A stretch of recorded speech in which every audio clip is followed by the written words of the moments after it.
Sean Diddy Combs was arrested and charged with sex trafficking. Here's how the news unfolded.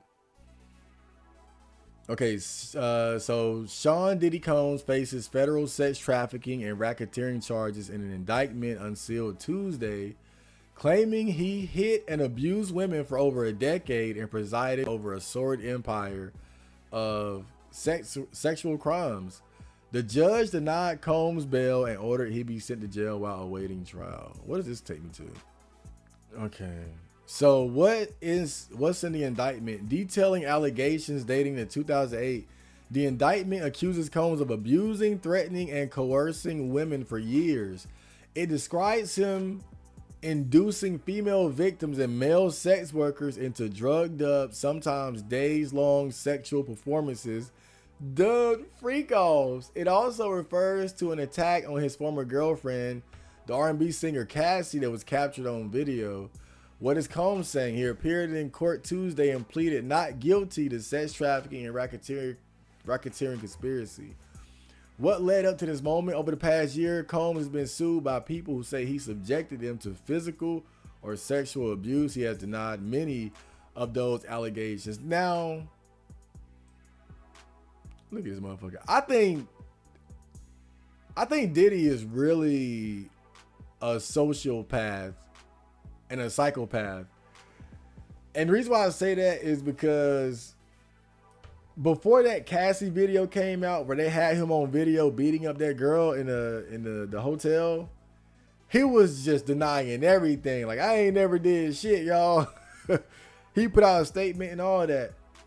And then that video came out, and then all of a sudden he's putting out an apology video. Like, you know, oh, I'm so sorry, this, that, and the third. But to me, that just shows the type of person he is. Where you know that you've done this shit, you've done terrible things, but you don't admit to it until right up until the point where there is undeniable, unrefutable proof of what you've done. You know, now if you came out ahead of it and said, yeah, I did some things, I did that, and I apologize for it, that shows some real humanity, someone really seeking redemption and forgiveness and change. But for him to deny everything up until the point where you get caught, that to me, that's a real sign of a fucking psychopath right there, bro. Okay. For decades, Sean Combs, aka Puff Daddy, aka P. Diddy, aka Diddy, aka PD, aka Love, the defendant abused, threatened, and coerced women and others around him to fulfill his sexual needs, desires, protect his reputation, and conceal his conduct. To do so, Combs relied on the employees, resources, and influence of the multifaceted business empire that he led and controlled, creating a criminal enterprise whose members and associates engaged in and attempted to engage in, among other sex crimes, sex trafficking, forced labor, kidnapping, arson, bribery, and obstruction of justice. Damn. Sean Combs, aka, okay, we got the nicknames. The defendant operated his business headquartered at various times in Manhattan and Los Angeles under a variety of United States-based corporate entities, including Bad Boy Entertainment, Combs Enterprises, and Combs Global. Collectively, the Combs business corporate entities in the Combs business included, among other things, record labels, a recording studio, an apparel line, an alcoholic spirits business, a marketing agency, and a television network and media company. At all times relevant to this indictment, Sean Combs, the defendant, engaged in a persistent and pervasive pattern of abuse towards women and other individuals. This abuse was at times verbal, emotional, physical, and sexual. As part of his pattern of abuse, Combs manipulated women to participate in highly orchestrated performances of sexual activity with male commercial sex workers. At times, Combs and others acting in his direction made arrangements for women and commercial sex workers to fly to Combs' location. Combs ensured participation from the women by, among other things, obtaining and distributing narcotics to them, controlling their careers, leveraging his financial support, and threatening to cut off the same, and using intimidation and violence. Now, I will say this, because you've seen people come out and defend Diddy.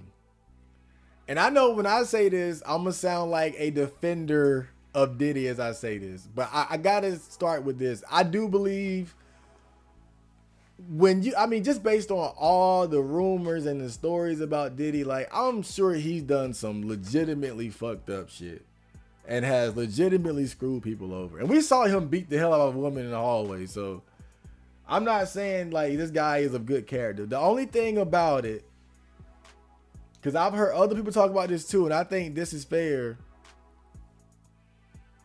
When you talk about some of these allegations, I think that it does fall within a certain gray area when you talk about what he's doing. And what I mean is, part of the reality of people indulging in their vices and people having fun is how things like partying, sex, and drugs can be combined all into one. So it's like, just on a small scale, right? Let's just say, for instance, I was into throwing parties in my mom's house and I invited some guys and some girls over. And then we got drugs and we freaking off and all that. Like, that's not really something that's out of the ordinary. Like, a little party, we got weed, maybe we got pills and alcohol. You know, you got a couple girls, couple guys, and somebody fucking upstairs, somebody getting sucked off in the bathroom, right? Like, this is just real shit that goes on. Not in my life, but I'm just saying, like, this is some real shit. And then you look at someone like Diddy and the money that he has, the access that he has, the mansions and all that. He can do that times 100. And so the only thing that I'm not necessarily defending, but that I think can be like taken out of context, is when you say all these things like, oh, the big party of prostitutes and drugs and all that. And I'm not bothered by that. That's all I'm saying. I'm not bothered by somebody who's a fucking millionaire doing millionaire freak off shit. I'm not bothered by that, because to me, it's no different than what regular broke people do, just on a smaller scale. Right? If I did it, it would just be like, we got 2 or 3 bottles, we got like an ounce of weed, and this dude got pills. And we got like 4 girls, 7 guys, like some shit like that. He just doing it on a way higher level. Now, the problem is, when you're doing it on that scale, it creates more opportunity for problems, right? So it's like, for instance, maybe I didn't put something in a girl's drink. Like, I'm Diddy, right? And I'm having a big ass party, a freak off party. I didn't put it in her drink, but one of my homies did, or somebody else did. And then this happened to her. But not saying what he did or what he didn't do. I'm just saying, this is the problem when you have these types of parties or engagements with people on the scale that he has, is that it leaves so many opportunities for shit to happen. You can't control everybody. You can't control everything. And so shit can happen where somebody gets drugged, or somebody gets touched inappropriately. Somebody drinks more than what they're comfortable with. Like, they didn't know that Ciroc was that strong. Shit. And then somebody might be doing some shit on purpose. Maybe Diddy was doing some fucked up shit on purpose. Maybe he was drugging niggas, and I don't know. I'm just saying, the part that I think is not swaying me is, oh, rich guy having rich motherfucker parties. That, I'm not bothered by that. Now, what you do specifically to screw people over, like if you drugging motherfuckers with the intent, I'm going to get you so high that you won't be able to resist, that's bad. But if you just like, look, we all going to get high, right? Like just for example, again, if I'm throwing a party and I got weed, pills, and alcohol, and it's my friends and we got girls over, and I'm like, yo, we about to get fucked up and we gonna just grab who you like. It's gonna be some sucking and fucking. Like, am I a bad person for? And then everybody's like, yeah, like, yeah, roll them blunts up, nigga. I'll take a pill. 2 shots, please. You're sucking dick. Let's go. Right? You want to suck me off? Let's go. I'm just saying, like, on a certain level, this is just what people do. People like to get high and people like to have sex. But then, like I said, the problem comes when you like, let me, put something in her drink without her knowing. All right, now it's a problem. Now what's the problem? Or when you use intimidation and coercion for that. But that's the only little bit of defending that I can give. Is just that, if I feel like having like millionaires drug and sex parties, I'm not bothered by that. As long as everybody knows what's up. Like, man, I went to the Diddy party and I wanted to get high and I wanted to fuck. I knew what I was doing. But over here, I think this is important. I have the sex trafficking definition. Sex trafficking is defined by the Sex Trafficking Victims Protection Act of 2000 as the recruitment, harboring, transportation, provision, obtaining, patronizing, or soliciting of a person for the purpose of a commercial sex act. It involves the use of force, fraud, or coercion to make an adult engage in commercial sex acts.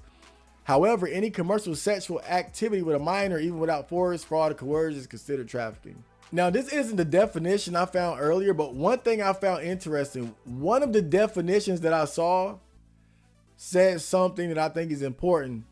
And it says that often, it basically talked about like the gray area of sex trafficking, because they mentioned how sometimes the people being sex trafficked don't consider themselves to be victims. And so I think this is another important aspect of this case, is that part of this is based on Diddy like flying out prostitutes and shit. Now, we all know prostitution is illegal. So you get caught up doing something illegal, I can't help you there. It is what it is. But I think there's the legality of something, and then there's me giving a fuck. There's a difference. It's like how in certain places, marijuana is still illegal. But from my perspective, and I think the perspective of a lot of reasonable people, you're not going to look at somebody who smokes marijuana as a bad person, even if they're doing it illegally. My personal belief, I don't see prostitution or dealing with prostitution as a bad thing. Like, it has risk, but I'm not morally bothered by people prostituting themselves or purchasing prostitutes, dealing with prostitutes, whatever. It's not something I would do. I'm just saying I'm not morally bothered by it. And so what I'm saying is, they talk about how Diddy was flying out prostitutes and hookers. I don't give a fuck about that. That's all I'm saying. Unless it was like somebody who was literally forced, like a literal like slave. And then, again, this is one of those gray area things. Do we know that anybody who was flown out was like literally a slave, a sex slave or something? I don't know. We don't know. Maybe they'll get proven in court. I'm just saying I don't care about motherfuckers flying out prostitutes. And when you think about it, this is something that is kind of normal nowadays. Like, you hear all the time about, oh, this guy flew me out, or this guy be flying out girls, or this rapper flew out girl. That's like, that falls within the gray area of sex trafficking. If you think about it, it falls into that gray area, because a lot of times when you hear these rappers talking about flying out women and all that shit, these women are basically escorts. They're basically prostitutes, because they know what's up. I'm getting flown out to suck dick. I'm getting flown out to get fucked. And I'm probably going to go on a shopping spree as a result of it. Or I'm probably going to get paid up front. This happens all the time. And the only reason I'm talking about this is because I feel like these are the kind of like the details about the case where there is a significant gray area. Unless you can prove that Diddy was like drugging people or raping people, or that he was like forcing people to do anything, or specifically flying out people who are like sex slaves and shit. I'm just saying these are the things I don't give a fuck about. I don't care about a freaky ass nigga flying out prostitutes. Physical abuse by Sean Combs, the defendant, was recurrent and widely known. Now, see, this is proven. We've seen this on the videotape. So there's no telling how many other times he's done it. On numerous occasions from at least in or about 2009 and continuing for years, Combs assaulted women by, among other things, striking, punching, dragging, throwing objects at, and kicking them. These assaults were at times witnessed by others and included one instance at a Los Angeles hotel in or about March 2016, which was captured on video and later publicly reported, where Combs kicked, dragged, and threw a vase at a woman as she was attempting to leave. When a member of the hotel security staff intervened, Combs attempted to bribe the staff member to ensure silence. Damn. Right here, you have something that's legitimately fucked up that he did. On that, Diddy, I can't say nothing. They got you. You're fucked up. This is your psychopath behavior here I was talking about. Combs' violence was also not limited to these women. It extended to his employees, witnesses, and to his abuse and others. Sean Combs, I like how they give all his aliases for every paragraph. The defendant used the Combs business, including certain employees, to carry out, facilitate, and cover up his abuse and commercial sex. Those employees, including security staff, household staff, personal assistants, and high-ranking supervisors, and other close associates, acted as Combs' intermediaries, and their conduct was facilitated and assisted by Combs' control of the Combs business. Now, this part I'm not really surprised about.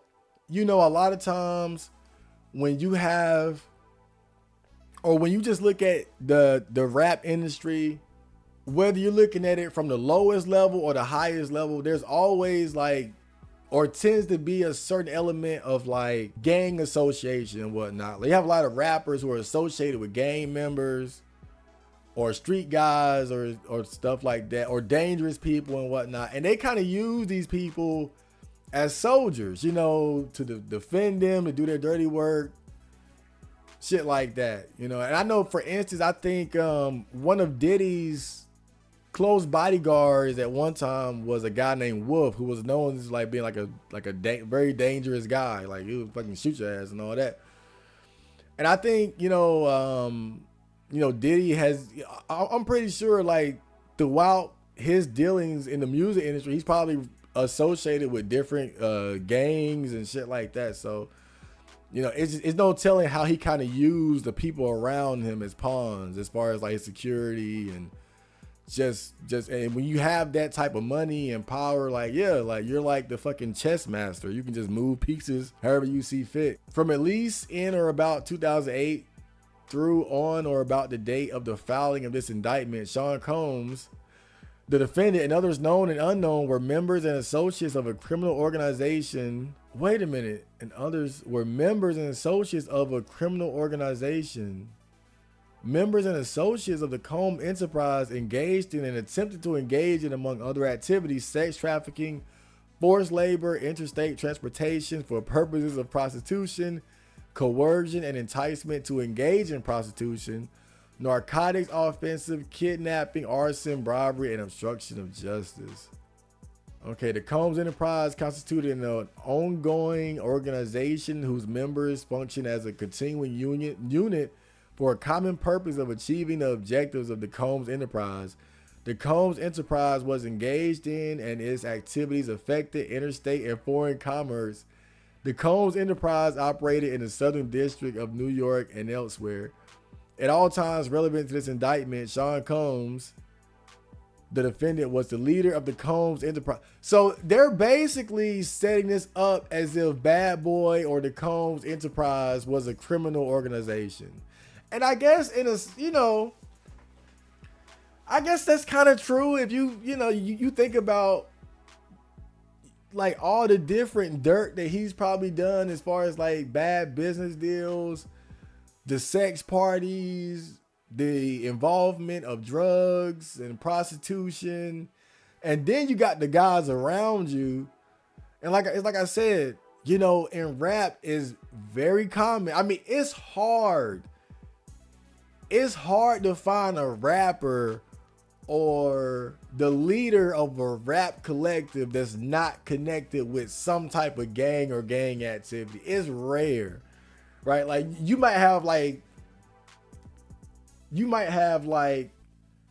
a Tyler the Creator or something like that, you know, but like someone like Tyler the Creator, you wouldn't expect him to have like, you know, Bloods, but maybe he do. Right? Who knows? Or like a J. Cole or some shit like that. But most rap, like you look at a lot of these rap bosses and CEOs, like they're surrounded by like some level of like criminal activity and shit like that. It's just normal. It's very normal.